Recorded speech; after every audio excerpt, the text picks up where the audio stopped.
나의 복음 나의 갈라디아서입니다. 우리가 지금 갈라디아서를 계속 보고 있고 이 갈라디아서는 계속 이제 율법주의자들에 의해서 갈라디아 교회 성도들이 지금 영향을 받고 있기 때문에 바울이 편지로 지금 이제 율법과 복음에 대하여서 지금 비교하면서 이야기를 해주고 있습니다. 지난 시간에는 율법적이라는 게 뭐라고 말씀드렸죠? 내가 원인이 되는 것이라고 말씀드렸습니다. 우리가 율법적이다 하면 어떤 규칙을 지키고 뭔가를 해야 되는 것을 율법적이라는 것에 다 생각을 하고 있는데, 지키고 행하는 게 나쁜 것이 절대 아닙니다. 오늘도 보면 지금 이렇게 성령을 따라 행하라 이렇게 얘기를 하고 있죠. 그래서 율법적이라는 개념을 잘못 잡으면 뭔가 아무것도 안 하는 것, 가만히 하나님이 뭔가 다 해주시겠지라고 생각하는 것을 복음적이라고 생각하고, 내가 뭔가 노력하고 도전하고 실천하는 것을 율법적이라고 그렇게 해석하는 오류를 범할 수 있습니다. 그래서 율법적인 것에 대한 근본적인 내용은 뭐냐? 내가 원인이 되는 겁니다. 나의 열심, 나의 정성에 따라서 하나님이 반응하시는 것, 이걸 이제 율법적이다 이렇게 좀 표현을 해봤고요. 그럼 복음적이라는 것은 뭡니까? 하나님께서 원인이 되시는 겁니다. 하나님께서 내 삶을 주관하시고 나를 만들어 가신다는 것이죠. 지금 유대주의자들이 믿음만으로 되는 것이 아니라 할례를 받아야 돼, 율법도 지켜야 돼, 성경대로 다 살아가야지 너가 구원을 받을 수 있어 라고 이야기를 하는 것이고, 바울은 얘기하는 겁니다. 우리 인간이 그것을 지켜서 구원받을 수 없어. 하나님께서 우리에게 찾아오신 거야. 하나님께서 우리를 먼저 택하시고 하나님이 구원의 길을 열어주사 이 복음의 내용을 누군가를 통해서 내게 전달하게 하셨고, 또 그것을 나로 하여금 믿을 수 있는 믿음을 내게 주셨기 때문에 너희가 구원을 받은 것이지 우리가 뭔가 원인이 된 것이 아니야. 지금 이렇게 이야기를 하는 겁니다. 오늘의 말씀의 제목은요, 성령으로 살면 성령으로 행할지니, 이렇게 되어 있습니다. 오늘 율법과 복음을 좀 이렇게 한번 또 나눠보고 싶습니다. 오늘 이 본문의 내용과 이제 연관지어서요. 율법적인 것은요, 육체의 욕심을 따라가지 않는 것에 집중합니다. 다시 말하면요, 죄를 짓지 않으려는 것, 여기에 목적이 있습니다. 죄를 안 짓는 것, 그러니까 잘못 안 하려는 것에 목적을 두는 것을 보고 율법적이다 이렇게 합니다. 그러나 복음적이라는 말은 무슨 말이냐? 율법적이라는 게 뭐라 그랬죠? 육체 욕심을 따라가지 않으려고 노력하는 게 율법적이라면, 복음적인 것은 성령의 인도를 따라가는 것에 집중하는 겁니다. 굉장히 다른 차이죠. 쉽게 얘기하면 단순히 죄를 짓지 않는 차원에 머무는 것이 아니라 훌륭해지는 것에 집중하는 겁니다. 이게 오늘의 가장 중요한 포인트입니다. 율법주의자들은 죄를 안 지으려고 했습니다. 하나님의 우리를 향한 목적은요, 우리가 죄를 안 짓게 만드는 게 포인트가 아니라 하나님의 은혜, 하나님의 그 사랑에 집중해서 그로 말미암아 죄를 지을 필요 없는 나를 깨닫게 하시고요, 하나님의 은혜와 사랑 속에서 온전한 사랑이 두려움을 내쫓아서 그 두려움으로 말미암아 파생된 열매들을 없애시기를 원하시지, 단순히 죄를 안 짓는 청렴 결백한 사람을 만들어내는 것에 목적이 있는 것은 아닙니다. 그것은 따라오는 것이죠. 그게 필요 없다는 말 절대 아닙니다. 복음적인 것과 청렴하고 양심적인 것이 반대되는 내용이 절대 아닙니다.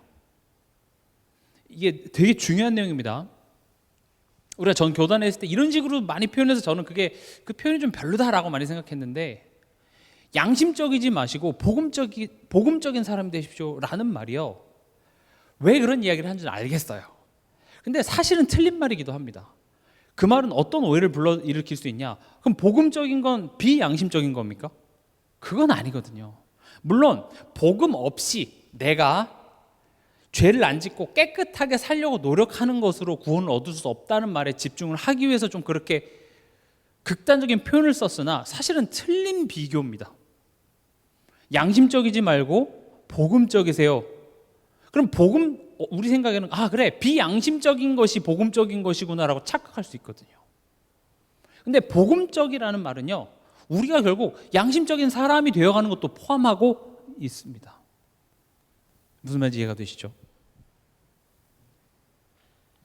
그래서 오늘 말씀의 제목이 성령으로 살면 성령으로 행할지니예요.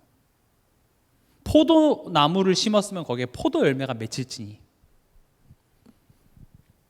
그 나무에 합당한 열매가 맺힐 것이다.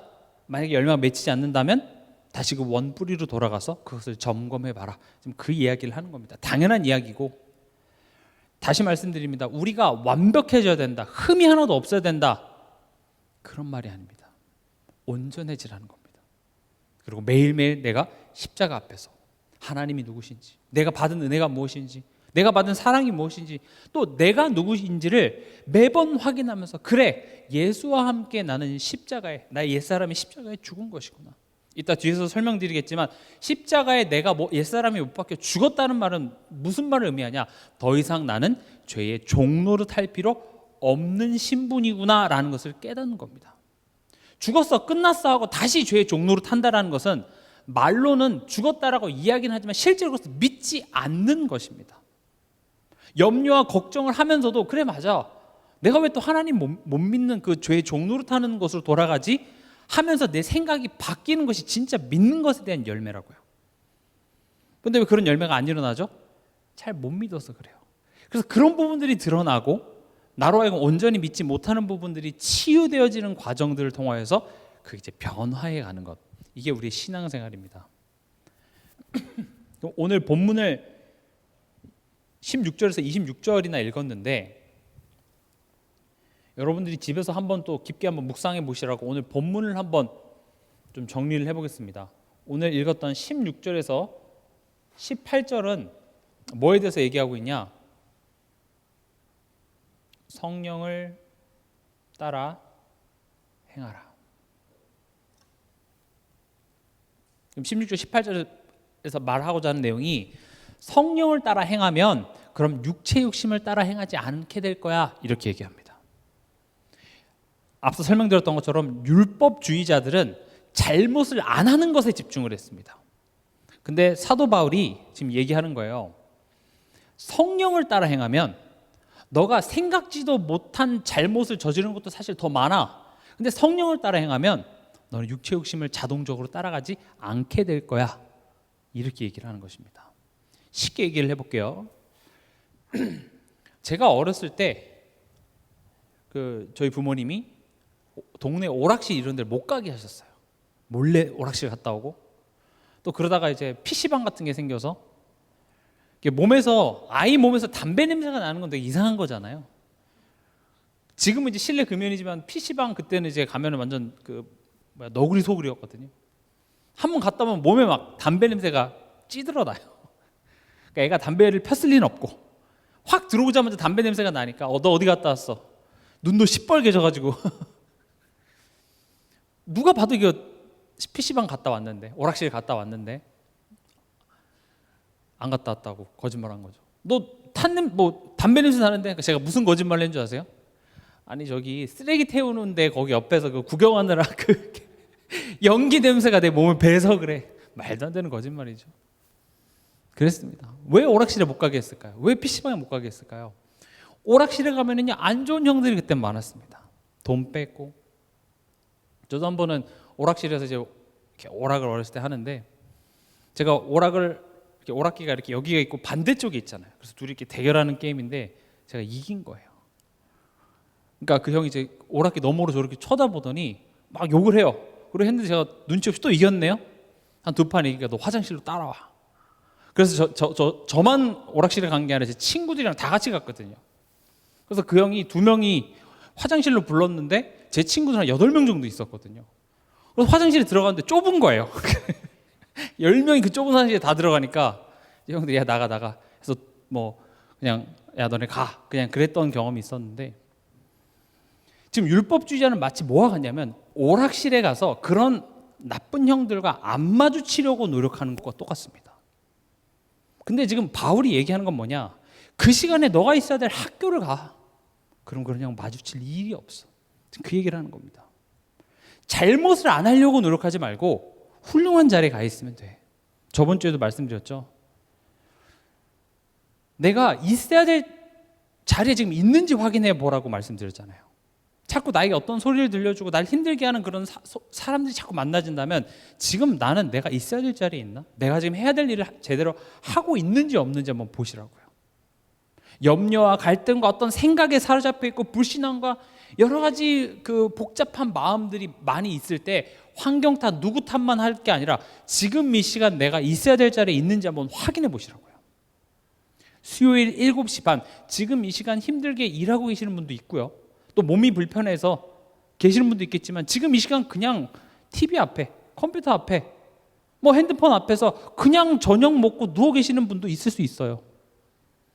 예배 안 왔기 때문에 복 못 받는다 그런 이야기를 하는 게 아니라 그러면서 내가 만족하면 상관없어요. 근데 그 자리에 있으면서 계속 불평할 거라니까요. 뭔가 만족이 없어요. 그러니까 그게 만족이 안 되니까 자꾸 하나님 외에 다른 것으로 그걸 채우려고 하니까 이게 악순환이 될 수밖에 없는 거죠. 그래서 그런 것들을 하나씩 하나씩 지적하는 게 아니라 애초에 성령을 따라 행해. 너가 있어야 될 자리 가. 그럼 그런 염려할 필요 없어. 지금 그걸 얘기하는 겁니다. 그러니까 지금 바울이 우리 지금 1장부터 4장까지 지금 무슨 이야기를 계속했죠? 율법이 아니야, 복음이야. 근데 이렇게 이야기를 하다 보면 그럼 율법이 필요 없다고 생각할 수가 있어요. 그래서 바울은 얘기합니다. 나는 율법을 지킬 필요 없다고 얘기하는 게 아니야. 오늘 오히려 되게 강력한 이야기들을 많이 합니다. 율법이 필요 없는 게 아니라 율법만 지키면 다 된다고 생각하는 그 생각이 문제인 거예요. 실제로 다 지키지도 못합니다. 근데 바울이 진짜 이야기하고 싶자 하는 것은 잘못을 안 하려고 죄에 집중하지 말고 은혜에 집중해. 사단에게 집중하지 말고 그 사단의 원수를 멸하신 그리스도의 승리에 집중을 해. 그걸 이야기를 하는 겁니다. 뭔만 하면 계속 사단. 맞습니다. 불신자들은 사단이 왕노릇하면서 그들의 인생 운명을 쥐락펴락하고 있기 때문에 실제로 우리 삶 속에 믿지 않는 그 모든 사람들의 삶 속에는 정말 사단이 아주 깊숙한 곳까지 역사하는 게 맞습니다. 그래서 우리가 불신자들을 볼 때는 정말 그 사단이 역사하고 있는 것을 봐야 하는 게 맞습니다. 근데 신자, 나의 삶 속에서 사단이 역사하냐? 합니다. 그러나 결이 다릅니다. 쥐락펴락하는 것이 아니라 우리를 혼미케 하고 속이는 것뿐입니다. 그래서 성경은 그 사단이 우리를 혼미케 하고 불화전을 쏘는 걸 알고 뭐라고 얘기합니까? 믿음을 굳건하게 하라. 믿음을 굳건하게 한다는 것은 누구에게 집중하라는 말이에요? 하나님께 집중하라는 겁니다. 지금 바울은 그 얘기를 합니다. 16절에서 18절의 내용이 성령을 따라 행하라. 이 관점을 가지고 16절에서 18절을 읽어보시면 이게 이해가 됩니다. 18절 같은 경우도 너희가 만일 성령의 인도하시는 바가 되면 율법 아래에 있지 아니하리라. 이 말이 좀 이해가 되시죠? 율법 아래에 있다라는 것은 내가 혹시라도 뭘 잘못하진 않았을까? 이거 하면 안 되는데 저거 하면 안 되는데. 그래서 잘못을 안 하려고 하는 게 율법 아래에 있는 것이지만 너희가 애초에 성령의 인도하는 바가 되면 너가 생각지도 못하고 저질렀던 그 죄까지도 너는 거기서 떠날 수 있게 되는 거야. 지금 이 이야기를 하는 것이죠. 여러분들에게 이 성경 구절이 크게 집중되고 살아나시길 바랍니다. 저는 안내 가이드일 뿐이지 여러분들이 사실은 이 성경 말씀을 보시면서 하나님이 여러분들에게 주시는 그 메시지가 여러분들의 마음을 치는 것이 진짜 중요합니다. 19절에서 21절의 내용은요, 육체의 일들에 대해서 얘기를 하고 있습니다. 육체의 일들이 뭐라고 얘기하고 있습니까? 19절에 육체의 일은 분명하니 곧 음행과 더러운 것과 호색과 우상숭배와 주술과 원수 맺는 것과 분쟁과 시기와 분냄과 당 짓는 것과 분열함과 이단과 투기와 술취함과 방탕함과 또 그 같은 것이니라. 전에 너희에게 경계한 것 같이 경계하노니 이런 일을 하는 자들은 하나님의 나라를 유업으로 받지 못할 것이요. 보세요. 지금 이 이야기만 읽으면요, 율법주의자들과 다를 바가 없습니다. 이거 지키지 말라잖아요. 지금까지 앞에는 율법이 아니라 복음이다, 은혜다 이런 이야기 해놓고 왜 또 이걸 얘기합니까? 이제는 이 부분에 대해서 제가 질문했을 때 답을 하실 수 있어야 합니다. 지금 그러면 보세요. 여기에 나온 요 항목들만 다 지키면 땡입니까? 그런 게 아니죠. 여기서 이게 전부 다가 아니라 그와 같은 것들이라고 하면서 이거보다 더 많습니다. 이따 뒤에 설명드리겠지만 이런 모든 우리 삶의 증상들이 결국은 하나님과 나와의 관계에 문제 생김에서 비롯된 열매들이라고 인지할 수 있는 것이 성령을 따라 사는 삶의 시작이 됩니다. 예수님이 십자가에서 다 끝냈어. 이건 율법이고 원죄가 해결되는 것이 중요하지 이런 것은 자범죄 이런 것은 뭐 져도 되고 안 져도 상관없어 라고 이해한다면 지금 나는 성령을 따라 사는 삶이 아닙니다. 성령을 따라 산다라는 것은 애초에 구원받은 자에게 해당되겠습니까? 아니면 구원받지 못한 자들에게 해당되겠습니까? 구원받은 자들이겠죠. 그렇기 때문에 이런 것들을 어긴다고 해서 우리의 구원이 취소될 일은 없으나 구원이라는 큰 계획은 우리가 죽어서 천국 가냐 지옥 가냐가 전부가 아니라 우리를 택정하시고 우리가 이 현세에 사는 동안 우리 삶에 하나님께서는 내용을 담아내시길 원합니다. 하나님의 자녀답게 하길 원합니다. 더 쉽게 말해서 내가 내 자녀 낳아서 이젠 네가 알아서 살아라고 하는 게 아니라 이 아이가 커서 훌륭한 성인이 될 때까지 끝까지 책임지는 그 부모의 교육이 시작되는 것처럼 지금 이런 부분들을 이야기를 하고 있는 것이죠. 그래서 19절에서 21절에는 육체의 일들에 대해서 이야기를 하고 있는데 이 중에서 자유로울 사람은 단 한 사람도 없습니다.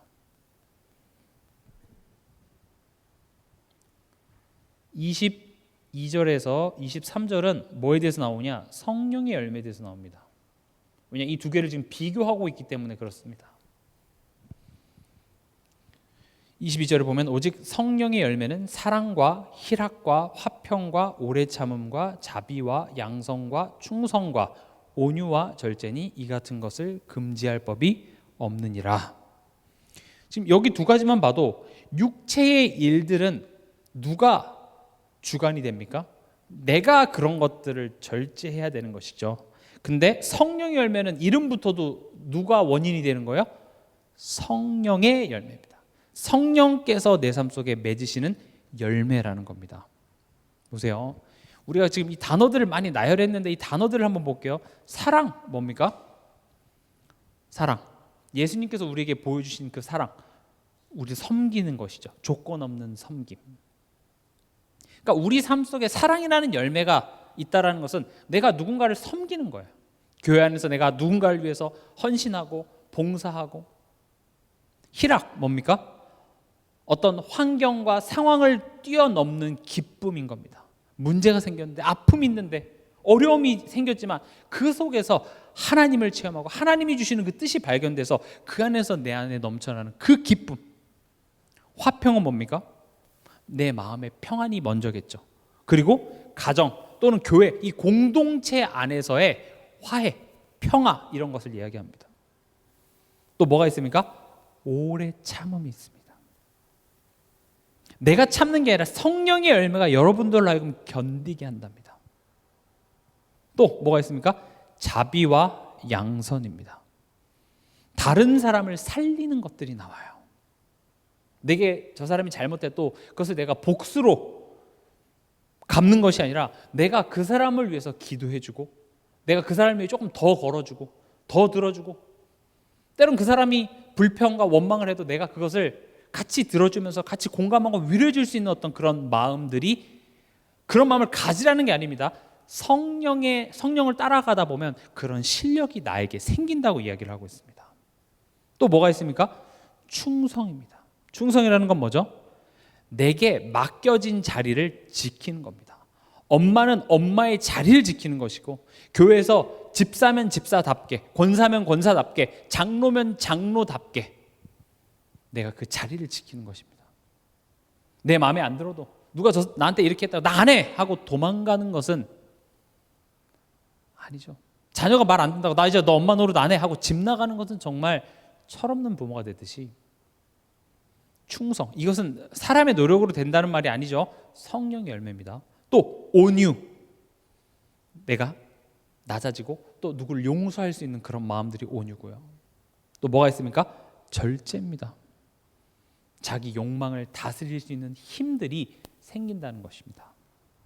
이게 결국은 성령께서 우리 삶 속에 만들고자 하는 성령의 열매입니다. 보세요. 성령 충만 받으면 뭔가 대단한 일을 막 일으키고 다니는 것이 성령의 열매라고 우리는 생각하죠. 그렇죠? 막 높은 사람이어서 그리스도하고 막 귀신이 떠나가고 안 믿던 내 남편이 막 죽게 돌아오고. 근데요, 성령의 열매는 지금 뭐라고 얘기하고 있습니까? 다 이거 무슨 조건, 무슨 내용들이요? 내 안에서 일어나는 내용들이에요. 사도행전은요, 이 성령께서 어떤 현장에 갔을 때 드러나는 어떤 역사들을 얘기했지만, 바울이 지금 얘기하고 있잖아요. 바울이 얘기하고 있는 성령의 열매는 뭡니까? 우리 안에 일어나는, 우리 안에서 역사하시는 성령의 열매입니다. 그 열매가 맺어진 자가 갈 때 현장에서 귀신도 떠나가고 병도 치유되어지고 흑암도 무너지는 그런 나타나는 증거로도 역사가 일어난다는 것이죠. 사실 더 어렵고 더 중요한 것은 내 안에서 이런 성령의 열매가 있냐라는 겁니다. 오직 성령이 너에게 임하시면 너희가 권능을 받아. 우리 그런 기도 많이 하잖아요. 오늘도 성령으로 충만케 하여 주시옵소서. 오늘도 성령이 내 삶 속에 역사하여 주시옵소서. 성령이 지금 뭘 만들려고 하냐? 여러분들 안에 사랑, 희랑, 화평, 오래 참음, 자비, 양선, 충성, 온유, 절제, 이거 만들려고 그래요. 못 참겠어요. 하나님 문제 해결해 주세요. 성령은요, 지금 여러분들 안에 오래 참음을 만들어내려고 합니다. 근데 이따 뒤에서 설명드리겠지만, 그냥 인내하는 힘이 아니라 하나님이 하실 일이 기대가 돼서 하나님의 뜻이 믿어져서 그로 말미암아 내가 견딜 수 있게 되는 겁니다. 희락이 뭐라 그랬죠? 환경을 넘어서는 기쁨입니다. 하나님의 뜻이 보이니까요. 이 문제가 하나님께서 허락하셨고 하나님이 해결하실 수 있다는 그 믿음 안에서 내 안에 희락이라는 열매가 생기더라는 겁니다. 이해가 되십니까? 성령의 열매라는 것은 굉장한 말입니다.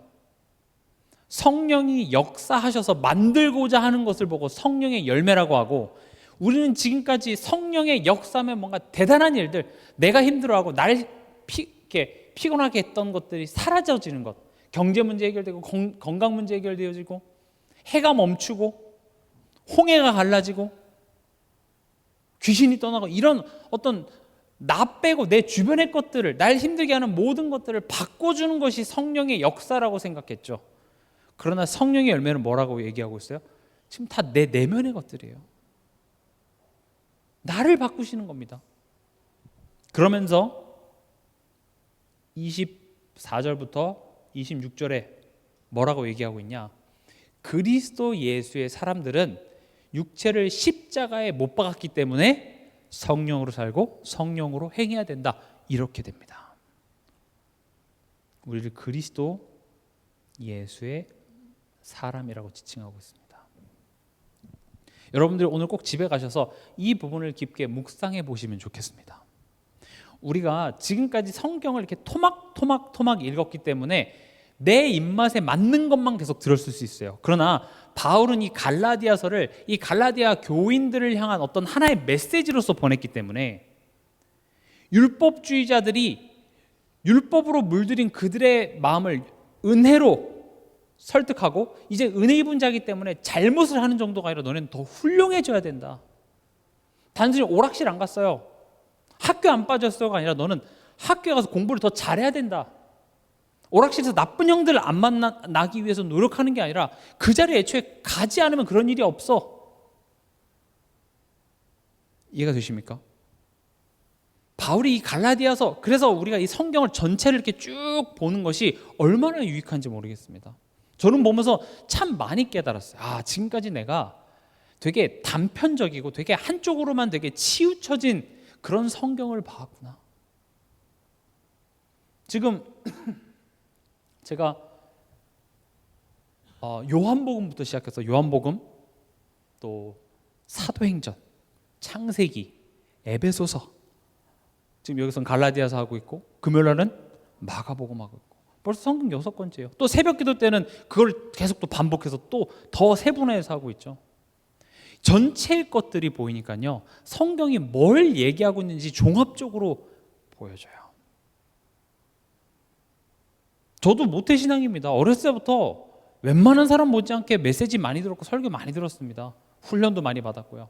근데 굉장히 편협하게 듣고자 하는 요절만 해서 그냥 내가 듣고 싶은 메시지만 있었어요.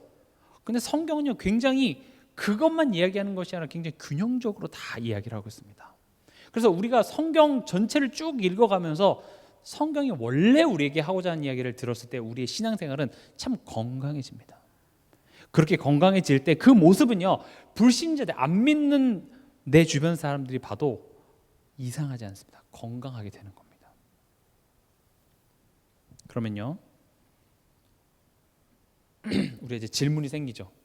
오케이, 오늘 말씀의 제목이 성령으로 살면 성령을 행할지인데, 그럼 성령을 따라 살라라는 거잖아요. 그럼 성령을 따라 산다라는 것은 무엇인지, 이것만 알면 되겠죠. 성령을 따라 사는 건 무엇입니까 도대체? 그러면 성령을 따라 사는 것, 성령이 우리로 하여금 첫 번째 나의 상태를 점검케 하십니다. 내 마음과 생각이 어떤지. 여러분들의 마음과 생각이 어떤지, 지금 그 근본에 뭐가 깔려 있는지는 한 주간 우리 삶 속에서 만남, 사건, 여러 가지 일을 통하여서 드러납니다. 제가 말씀드렸죠. 오렌지를 꽉 짜면 오렌지 주스가 나옵니다. 포도 주스가 나오는 법이 없습니다. 누군가 짜서 오렌지 주스가 나온 건 맞지만 결국 그 안에 있는 것이 나오는 겁니다. 저 사람이 건들려서 내가 화가 난 것 같지만 내 속에 그 화가 있어서 내게 나오는 겁니다. 내 안에 원망이 있었고 과거에 상처가 있었기 때문에 마침 그 사람이 그걸 건드렸을 뿐이지 사실은 내 안에 있는 것들이 나오는 겁니다. 우린 이걸 인지하지 못합니다. 하나님, 쟤만 없었으면 내가 이러지 않았을 텐데, 쟤만 없었으면 내가 내 인생이 이렇게 힘들지 않았을 텐데 라는 내 안에 있었던 원망과 생각들이 드러나는 것이고, 성령께서는 그런 상황을 해결해 주는 쪽이 아니라 그런 상황을 통해서 봐봐, 너 안에 지금 이런 것들이 지금 드러나고 있네. 우리의 마음과 생각을 점검케 하시고, 여러분 화날 때 내 안에 있는 것들이 나오네 라고 깨달아지십니까? 절대 그렇게 안 됩니다. 그냥 화가 나고 내가 이렇게 화를 내는 것에서 스스로 계속 합리화를 시킵니다. 다른 집 남편은 저렇게 안 하는데, 다른 집 아내는 저렇게 안 하는데, 다른 엄마 아빠는 저렇게 안 하는데 하면서 내가 얼마나 불행하고 내가 얼마나 힘든지 스스로 내가 이렇게 화내는 것에 대해서 계속 합리화하면서 그 생각, 그 감정에 스스로 계속 빠집니다. 그걸 자기연민이라고 하죠. 그래서 성령께서 지금 내게 하고자 하는 그 이야기를 듣지 못하게 해요. 근데 성령은 반대로 합니다. 나 자신을 객관적으로 돌아보게 합니다. 지금 내가 왜 이런 감정과 이런 생각이 지금 사로잡혀 있지? 이렇게 깨닫게 하시는 게 뭐라고요? 성령이 하시는 겁니다. 예배 시간에 와서 여러분들이 그게 돌아봐줘야 돼요. 내 자신이 돌아봐줘야 돼요. 교회를 30년, 40년, 50년 목사, 전도사, 장로 할 거 없이요, 예배를 드리면서 내 상태가 점검이 되지 않는 예배는 많이 드려봤자 결국 오히려 바리새인을 만듭니다. 그럼 예배 안 드리는 게 낫나요? 아니, 그래 드리는 게 낫습니다. 그러니까 예배를 많이 드리고 신앙생활 오래 했는데 변하지 않고 한결같은 게 있어요. 좋은 의미에서 말고 나쁜 의미에서. 왜 그럽니까? 올바로 예배를 드리지 못해서 그래요. 또 점검해 보십시오. 내 삶의 규모를 한번 점검해 보시기 바랍니다. 시간, 특히 경제. 이게 단순히 시간은 금이기 때문에 아껴 쓰자, 돈을 저축하자 이런 개념이 아니라 결국요, 이게 다 같이 맞물려서 가게 되어 있습니다. 내가 자야 될 시간에 자지 못하고 일어날 시간에 일어나지 못하고 그런 삶이 무너진 것이 정신과 마음, 이거와 같이 가는 경우가 많습니다. 보상심리 있죠. 저도 사역하면서 많이 겪습니다. 힘든데 집에 와서 뭔가 힘드니까 거기에 대한 보상심리로 별로 값어치 없고 의미 없는 것들에 시간을 하면서 잠자는 시간을 더 늦추더라니까요. 청소년들 같은 경우도 학교에서 공부 왔으니까 자기 전에 게임 한 판 해야지. 그리고 한 판 하다가 정신 차려보니까 뭐예요? 학교 갈 시간이네. 원래 게임은 한 판이 무섭습니다. 한 판만 하고, 근데 그 다음날 삭제가 되죠. 그런 보상 심리가 우리에게 다 있습니다. 또 어떤 사람 요즘에 쇼핑 중독 굉장합니다. 물건이 필요해서 사는 거 그거 갖고 뭐라고 하는 게 아닙니다. 물건을 구매해서 사서 내 집 앞에까지 오는 딱 받는 그 순간이 쾌감이 굉장하다 하더라고요. 그러고 나서는 그게 별로 의미가 없어요. 그러니까 어떻게 해요? 또 사요. 또 사. 그러니까 돈이 없으니까 이제는 어떻게 해요? 싼 물건을 삽니다. 세일하는 거. 그래서 집에 가면 쓰지도 않는 물건들이 엄청 많아요. 다시 말씀드린다. 물건을 사는 게 잘못됐다는 게 아닙니다. 저도 다이소 가면은요, 쓸데없는 거 참 많이 사요. 그렇잖아요. 다이소 여러분 되게 쉽게 들어가잖아요. 근데 나중에 계산할 때 보면 야씨 이렇게 많이 샀어 이렇게 되죠. 그래서 다이소로 산책 가는 사람들 많더라고요. 밤에 보면 식사하고 야 우리 산책 갈까? 그래서 다이소에서 한 바퀴 돌면 이제 한 보따리씩 사갖고 오죠. 뭐 가끔씩 그렇게 사는 걸 뭐라고 하는 게 아니라 중독 그런 걸 얘기하는 겁니다. 한번 점검해 보세요. 다 이런 거 있어요. 내 수입보다 내가 지금 지출을 더 많이 하고 있는지 아닌지. 필요한 지출을 얘기하는 게 아니라 이거 필요 없는데 그냥 그 사는 행위에서 내가 뭔가 지금 만족을 얻고 있는 건 아닌지 점검해 보시기 바랍니다. 또 내 건강, 가족 간의 관계 어떤지 한번 점검해 보시기 바랍니다. 성경은 그냥 이런 내 삶과 하나님과의 관계를 동떨어져서 얘기하는 것이 아니라 이게 같이 가고 있습니다. 부부간의 관계를 가지고 지금 하나님과의 관계를 지금 돌아보라고 이야기하죠. 그게 지금 하나님과 나와의 관계예요. 되게 불편한 부분도 있을 수 있습니다. 되게 이런 얘기를 하면 되게 그 부분은 좀 생각하기 싫어 하는 부분이 분명히 있을 수 있어요. 특히 가족 간의 관계는 참 쉽지가 않죠. 그러나 그 불편한 부분이 사실은 지금 하나님과 나와의 관계를 지금 보여주고 있는 거라고 성경은 이야기를 하고 있습니다. 하나님과의 관계 문제. 그럼 보세요. 아까 육체의 일들 설명했죠. 그럼 보시면 하나씩 한번 보자고요. 19절에 육체의 일은 분명하니 음행과 더러운 것과 호색과 이렇게 돼 있죠. 음행, 더러운 것, 호색. 이게요. 예수님은 이렇게까지 말씀하셨습니다. 생각만으로도 간음된다. 그럼 지금 이 내용은요. 단순히 이런 생각을 하냐, 이런 행위를 하냐 안 하냐 지금 이런 것에 이야기를 하는 것이 아니라 사실 이런 것에 뭐 우리가 뭐 야한 생각 한 번도 안 해본 사람이 있으면 손 한번 들어보세요. 그 사람은 거짓말을 하고 있는 겁니다. 하나님이 아시죠? 자유로울 사람은 한 사람도 없으나 지금 성경에서 말하는 것은요. 이런 것들에 집착하는 사람들이 있습니다. 이것을 뭐 이따금씩 어쩌다 그렇게 생각이 드는 건 어쩔 수 없으나 사실 이게 굉장한 자극에 우리가 중독이 되는 거거든요. 그런 자극은 요 정도면 충분하다 이렇게 되는 게 아니라 더 큰 자극을 원하게 됩니다. 제가 미국에 있을 때도 우리나라 말로 하면 대마초죠. 마리화나 이게 굉장히 흔합니다. 그러니까 우리나라에서도 가끔씩은 나 어렸을 때 중학교 때 뭐 담배 한번 펴봤어. 이게 그렇게 큰 흠이 되진 않잖아요. 뭐 그럴 수도 있지 하는 것처럼 대마초 한 번 안 해본 청소년들이 거의 없을 정도로 미국에는 대마초가 굉장히 흔합니다. 심지어 뭐 캘리포니아라든지 이런 주는 합법화하기도 했죠. 그리고 실제로도 대마초는요 술, 담배보다 건강에 덜 해롭습니다.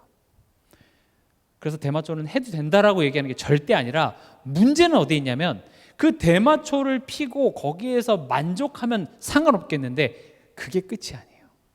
그걸 하면은요 뭘 원해요?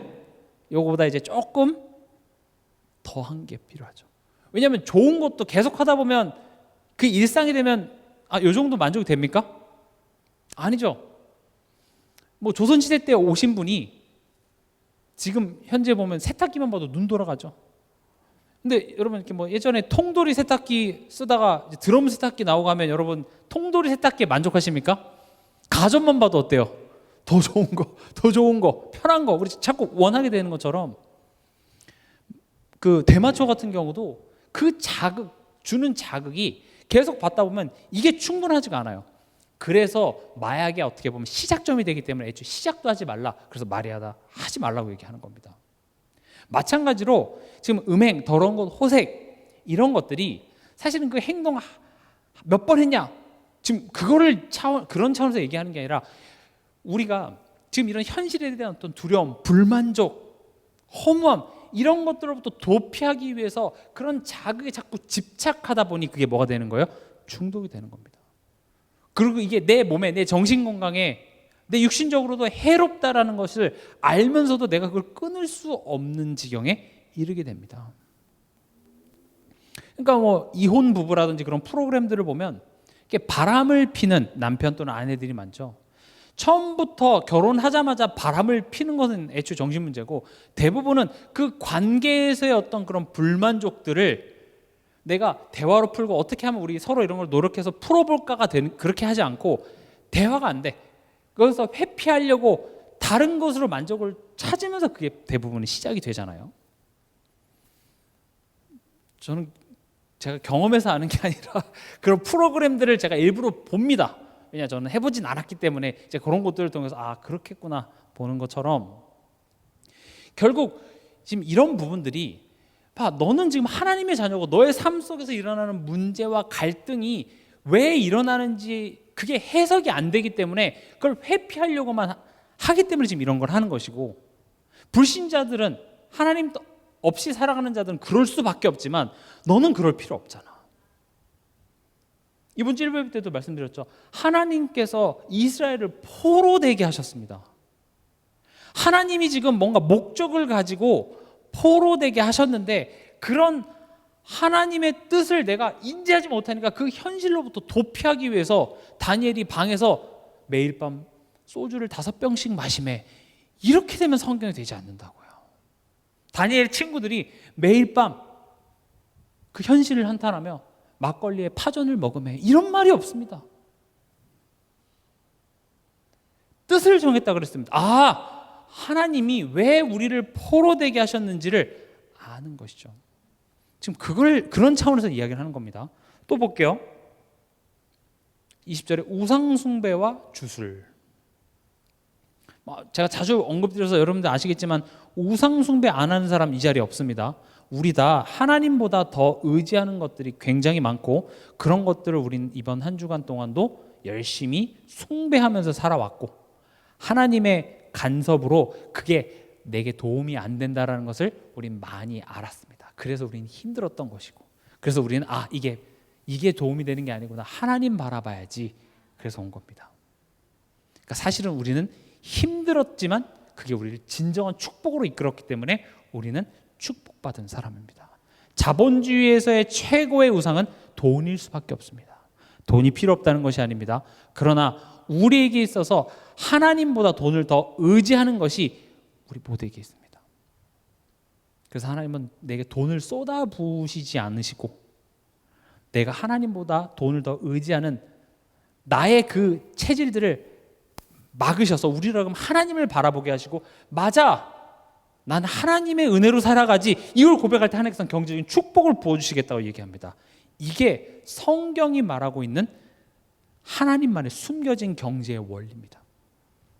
그래서 여러분들이 힘들고 어려울 때 사실은 내가 이걸 더 많이 의지했기 때문에 그렇구나라고 딱 뜻을 정하시고 오히려 그것을 더 하나님께 맡기고 하나님 의지해 보십시오. 하나님 어떻게 축복하시는지 꼭 여러분들이 도전해 보시기 바랍니다. 또 뭐 있습니까? 원수 맺는 것과 분쟁. 특히 가정 안에서 이 왼수 이렇게 얘기하시죠.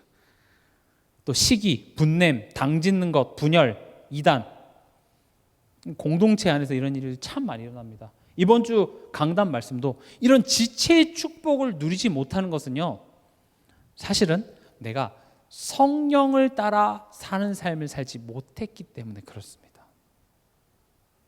성령을 따라 사는 삶은요, 내가 그리스도 안에서 한 지체라는 사실을 깨닫게 하고, 또 내가 누군가를 위해서 희생하고 도와주고 서로 같이 갈 수 있도록 이렇게 서로를 붙잡아 줄 수 있는 그런 힘들이 하나님과의 회복된 관계, 그 관계를 누리면 누릴수록 그런 실력들이 생기는데 그게 되지 않은 결과로 어떻게 됩니까? 시기, 분냄, 당짓는 것, 분열 꼭 있습니다. 어떤 교회든지 어떤 공동체든지 간에 꼭 이런 사람이 있고, 저는 그 사람이 나쁘다 좋다를 떠나서 성령을 따라 사는 삶을 살아야 된다는 말이죠. 또 투기와 술 취함과 방탕함, 이거는 마음과 생각이 건강하지 못하고 삶이 건강하지 못하면 반드시 삶 속에 나타나는 것들입니다. 근데 지금 제가 위에서 설명드렸다시피 이 모든 것들이 결국 성령, 지금 여기 뭡니까? 성령 따라 산다라는 것은 지금 내 삶의 이런 증상들이 결국은 하나님과의 관계 문제구나라고 깨닫게 하시는 게 뭐라고요? 성령 따라 사는 겁니다. 내가 왜 이렇게 짜증이 많이 나지? 하나님을 내가 믿지 못해서 그렇구나. 내가 하나님을 신뢰하지 못해서 그렇구나. 예배 자리에 가야지. 이게 성령 따라 사는 삶이에요. 내가 왜 이렇게 속이 상하지? 내가 왜 이렇게 무기력하지? 내가 왜 이렇게 우울하지? 내가 기도해야 되겠구나. 내가 예배 자리에 가야 되겠구나. 이게 성령 따라 사는 삶이에요. 왜냐? 이 모든 것이 궁극적으로는 무슨 문제라고요? 하나님과 나와의 관계 문제입니다. 남편 문제 아닙니다. 자녀 문제 아닙니다. 돈 문제 아닙니다. 건강 문제 아닙니다. 그게 문제일 수 있으나 그 문제보다 더 근원적으로 하나님이 지금 이 상황에 대해서 아무것도 하시지 않고 있구나라고 확신하고 있기 때문에 내가 그 문제를 해결하려고 하는데 됩니까? 안 되죠. 그래서 힘든 거예요. 거듭 말씀드리죠. 하나님은 내게 유익하다면 돈을 빼앗아 가실 수도 있습니다. 내게 유익하다면 하나님은 내 건강을 조금 아프게 하실 수도 있습니다. 사랑과의 갈등을 허락하시기도 합니다. 한나에게 분인날을 허락하시기도 하고, 요셉에게 형들을 허락하시기도 하고, 다윗에게 사울왕을 허락하시기도 합니다. 하나님의 작품입니다. 그러나 하나님이 그것을 갖고 어떻게 하십니까? 성령의 열매를 내 안에 사랑과 희락과 자비와 양성과 이걸 만들어내시더라고요. 관계 문제입니다. 하나님이 지금 이 상황에 대해서 아무것도 안 하고 있다고 생각하지 마십시오. 하나님이 무능력하다고 나는 이미 결정하고 그렇게 확신하고 있기 때문에 그 결과로 나는 염려하는 겁니다. 그렇지 않습니다. 그렇기 때문에 내 삶을 점검했을 때 이건 하나님과의 관계 문제구나 라고 깨달을 수 있는 것이 성령을 따라 사는 삶입니다. 두 번째, 성령을 따라 사는 삶은 하나님의 은혜와 사랑에 집중하는 삶입니다. 앞서 설명드렸습니다. 하나님의 목적과 뜻은 여러분들이 죄를 안 짓는 것이 아니라 하나님의 은혜에 집중하기 원합니다. 하나님의 사랑에 집중하기 원합니다. 하나님의 뜻은 여러분들이 사단에게 집중하는 것이 아니라 내가 십자가에서 마귀의 머리를 박살냈음을 알고 더 이상 사단에게 속지 않기를 원하시는 겁니다. 승리에 집중하기를 원하시는 겁니다. 하나님의 은혜, 저는 시간 날 때마다 에베소서 1장 4절에서 6절을 계속 묵상합니다. 한번 같이 찾아서 읽어보도록 하겠습니다. 에베소서 1장 4절에서 6절, 4절부터 읽겠습니다. 곧 창세전에 그리스도 안에서 우리를 택하사 우리로 사랑 안에서 그 앞에 거룩하고 흠이 없게 하시려고 그 기쁘신 뜻대로 우리를 예정하사 예수 그리스도로 말미암아 자기의 아들들이 되게 하셨으니. 여기까지 읽어볼게요. 우리가 받은 은혜가 뭐냐? 창세전에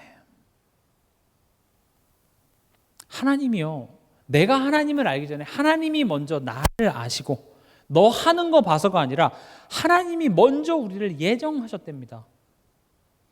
그리고 구원만 죄 가운데 있는 우리를 꺼내주고 끝이 아니라 꺼내서 내가 앞으로 얘를 뭘로 만들지, 얘 인생을 어떤 내용으로 채울지 기쁘신 뜻을 갖고 우리에게 찾아오신 것입니다.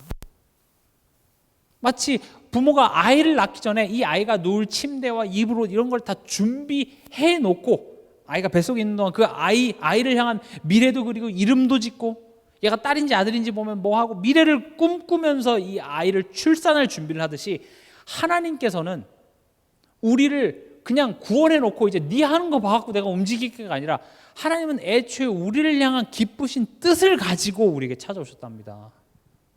놀랍지 않습니까? 심지어 우리가 아직 죄인 되었을 때, 우리가 하나님과 원수 됐을 때, 근데 그 기쁘신 뜻이 뭐라고 되어 있습니까? 4절에 보면 거룩하고 흠이 없게 하시려고. 다시 말하면 우리가 하나님의 사람답게 만드는 것까지가 복음이라는 패키지 안에 들어가 있다라는 말이죠. 그리고 6절에 이는 그가 사랑하시는 자 안에서 우리에게 거저 주시는 바 그의 은혜의 영광을 찬송하게 하려는 것이라. 은혜의 영광을 찬송하게 하려고, 이 말은요, 나를 좀 찬양해, 내가 너한테 이렇게 잘해줬으니까 나한테 찬양해, 생색을 내는 것이 아니라 지금 이번의 제목처럼 하나님의 은혜에 집중해. 그것이 하나님이 우리를 거룩하고 흠없게 만드시는 하나님의 방법이라고요. 다시 말씀드립니다. 너가 나를 찬양하면 내가 복 줄게가 아니라 하나님은 이미 우리가 하늘을 두루마리 삼고 바다를 먹물 삼아서 그것으로 하나님이 내게 베풀어 주신 은혜를 다 기록해도 다 기록할 수 없을 만큼 엄청난 은혜를 이미 주시고, 내가 너에게 베푼 은혜와 내가 너에 대해서 어떤 마음을 품고 있는지를 너가 정말 안다면, 조금이라도 안다면 너는 나를 기뻐하지 않을 수 없어. 또 너가 지금 단순히 자녀 정도가 아니라 나는 너를 상속자로, 그리스도의 대사로서 너를 세우려고 하는, 너가 어떤 가치고 어떤 신분의 사람인지를 안다면 너가 어떻게 다시 그 똥통 속에 들어가겠냐, 어떻게 그 불량배들과 사단에게 다시 또 돌아가서 죄 종로로 타겠냐, 지금 그 얘기를 하는 거예요. 그래서 죄를 안 지으려고 노력하지 말고 너가 누군지 알고 너가 있어야 될 자리에 가 있어, 이 이야기입니다. 요한복음 3장 16절, 하나님이 세상을 이처럼 사랑하사 독생자를 주셨으니. 말이 아쉽죠. 여러분들이 누구를 사랑하사 여러분들의 자녀를 주었으니 이건 있을 수 없는 일입니다. 있을 수 있겠습니까? 내가 누구를 위해 죽었으면 죽었지 내 자녀를 누군가를 위해서 준다? 이것은 인간이 상상할 수 없는 사랑이고 하나님께서는 우리에게 그것을 하셨습니다. 그게 얼마나 상상할 수 없는 사랑인지를 실감나게 알기 위해서 하나님께서는 이런 사건도 허락하셨죠. 아브라함에게 너가 사랑하는 독자 이삭을 바치래요. 하나님이 그 아들 데려갔었습니까? 아닙니다. 그 아들을 위해서 양을 준비하시고 그 양을 대신 죽입니다. 그러면서 지금 우리에게 얘기하는 겁니다. 너희들은 나를 위해서 너희 아들 바칠 수 있니? 못 바칩니다. 아들이 뭡니까? 하나님을 위해서 돈도 하나님을 위해서 내가 다 드리지 못하는 게 우리 수준인데, 그런 너를 위해서 나는 내 아들을 십자가에 못 박았어. 그렇게 못 박아서 내가 너를 구원했음에도 불구하고 그 구원에 감사합니다라는 것으로, 기뻐함으로 온전하게 예배 한 번 드리는 것으로 반응하지 못하고 배은망덕한 자녀처럼, 또 둘째 탕자처럼 계속 집 나가는 거예요. 아빠 없는 자처럼 또 구는 거예요. 하나님 어떻게 하십니까? 변함없는 사랑으로 우리에 대해서 오래 참으십니다. 사랑입니다. 그래서 제가 말씀드리죠. 여러분들이 어떻게 하냐, 잘하냐, 못하냐에 따라서 하나님의 사랑이 변하지 않고 하나님의 사랑은 변함이 없으셨습니다. 여러분들이 지금 하나님한테 잘한다 해도 못하는 게 압도적으로 많기 때문에 여러분들이 잘하는 건 거의 바닷물에 먹물 하나 찔끔 뿌리는 거랑 똑같다니까요. 애초에 우리는 잘못밖에 못합니다. 근데 그 모든 잘못을 예수 그리스도께 다 전가해서 십자가에서 예수님이 그 죄를 위해 대신 죽음으로 말미암아 너 의롭다 칭해 주신 겁니다. 그래서 너네가 완벽해지라고 얘기하는 것이 아니라, 그래 하나님 난 죄밖에 짓지 못하는 죄인입니다. 그리고 하나님 바라보내는 겁니다. 그리스도 붙잡으라는 이야기입니다. 이해가 되십니까? 세 번째, 그리스도 안에서 내가 누군지. 지금 성령으로 산다라는 게 무슨 말인지 설명하고 있습니다. 지금 제가 이렇게 나열하는 것은 로마서 8장을 근거로 이야기합니다. 성령께서 지금 우리 안에서 뭘 하시는지. 그리스도 안에서 우리는 누굽니까? 시간이 많이 갔기 때문에 고린도서 5장 17절에 보면 이렇게 되어 있습니다. 그런즉 누구든지 그리스도 안에 있으면 새로운 피조물이라 이전 것은 지나갔으니 보라 새 것이 되었도다. 내가 이제 이전에 속한 사람이 아니라 넌 새 사람이라는 것을 자꾸 알게 하시죠. 로마서 6장 6절에서 15절 유명한 내용이지만 여러분 한번 같이 찾아보겠습니다. 11절 한번 읽어보겠습니다.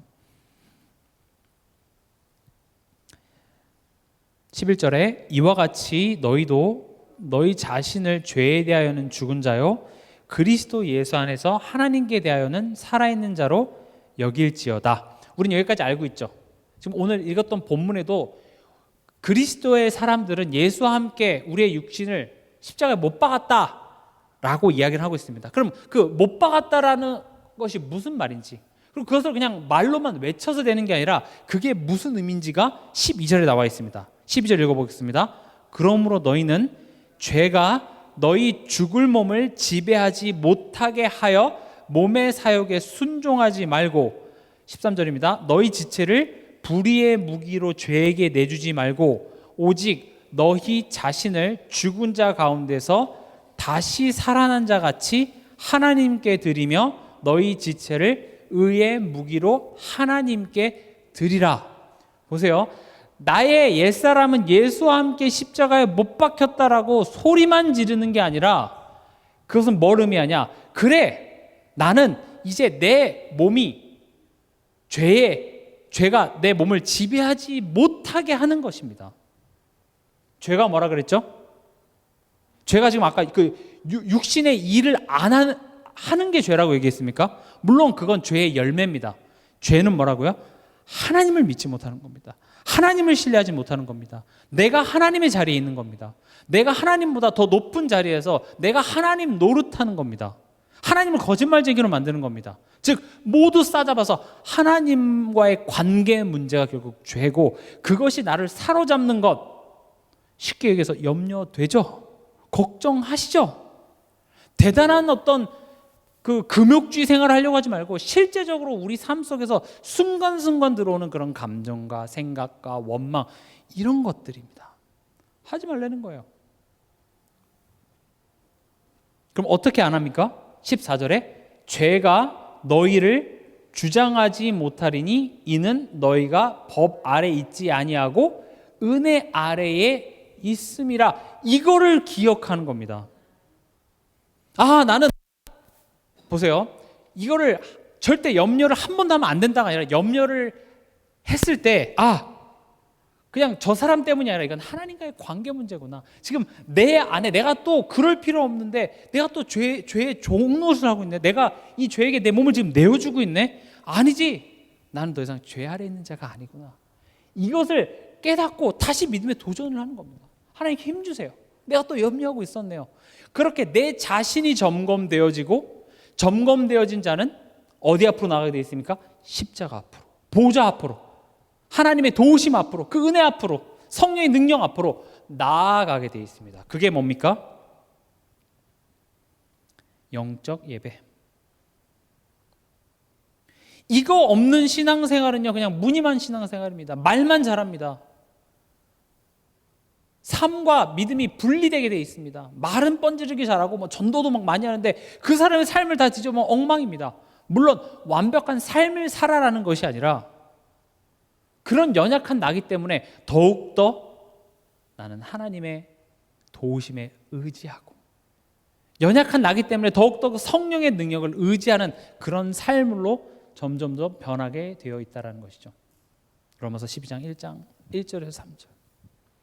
사실은 주일 예배 하나로도, 강단 말씀 하나로도 충분한 게 맞습니다만 실제적으로 우린 그렇게 되지 않습니다. 그래서 여러분들 삶의 예배가 중요합니다. 특별히 지금 대신방 기간이죠. 대신방은요 그냥 또 지난번에 신방 받았는데 또 오네, 그렇게 생각하지 마시기 바랍니다. 오히려 그런 신방을 통해서 1대1과의 목사님과 그런 우리 가정의 어떤 1대1과의 만남, 우리 가정에 좋은 일들이 많으면 그런 신방이 되게 즐겁고 기대가 될 수 있습니다. 그러나 뭔가 안 좋고 불편한 게 많으면 신방이 꺼려질 수 있습니다. 근데 그때가 진짜 신방을 받아야 될 때입니다. 그때 진짜 내가 말씀을 드려야 될 때입니다. 완벽할 때 하나님 나 이렇게 잘하고 있어요 라고 오는 게 아니라 하나님 나 그래서 나 하나님 은혜 필요해요. 말씀을 전하는 저도 목사님도 완벽해서 지금 여러분들 삶을 점검하러 온 것이 아니라 우리 모두 하나님 은혜 앞에 섭시다. 하나님의 도우심 속에 우리는 살아가고 있다는 사실을 잊지 맙시다. 신방입니다. 말씀 운동하시기 바랍니다. 매주가 힘들다면 2주에 한 번이라도, 한 달에 한 번이라도. 절대 주일 예배 하나만으로는 되지가 않습니다. 잘 원래는 돼야 되는 게 맞습니다. 안 됩니다. 왜냐? 진정한 예배라는 것은 결국 말씀 앞에서 나의 부끄러운 것, 내가 속은 것들이 마구마구 드러나야 돼요. 아파요. 찔리고. 그리고 그 앞에서 내가 하나님한테 두 손 두 발 들고 엎드리는 거예요. 이해가 되십니까? 그게 예배예요. 말씀 앞에 내가 부끄러워지는 게 지금 좋은 예배입니다. 지금까지 전 신앙생활 잘못하고 있었네요. 좋은 예배 드리신 겁니다. 내가 착각하고 있었네요. 내가 틀렸네요. 예배 참 잘 드리셨습니다. 그리고 생각으로만 끝나는 것이 아니라 믿음의 도전을 하시기 바랍니다. 작은 것부터. 이번 주 실천사항 드렸죠. 아침에 일어나서 핸드폰부터 만지지 마시고 5분, 너무 못 자겠다. 3분도 괜찮습니다. 하나님께 감사드리시기 바랍니다. 오늘 하루도 하나님이 내게 허락하신 하루, 내게 허락하신 가족, 내게 허락하신 업, 하나님 그 하루 속에서 내 안에서 지금 성령의 열매를 맺으시기 위해서 일하시는 그 성령을 의지하며 오늘 하루 버틸 수 있는 힘을 더해 주시옵소서. 믿음에 도전하시기 바랍니다. 이번 한 주간도 성령으로 살면 성령으로 행할지니 이 내용을 기억하시며 말만 하는 신앙생활이 아니라 도전하고 다시 일어나서 하나님 앞에 우리가 하나님 원하시는 그 한 사람이 되는 그런 도전이 있는 신앙생활 되시길 주님의 이름으로 축원합니다.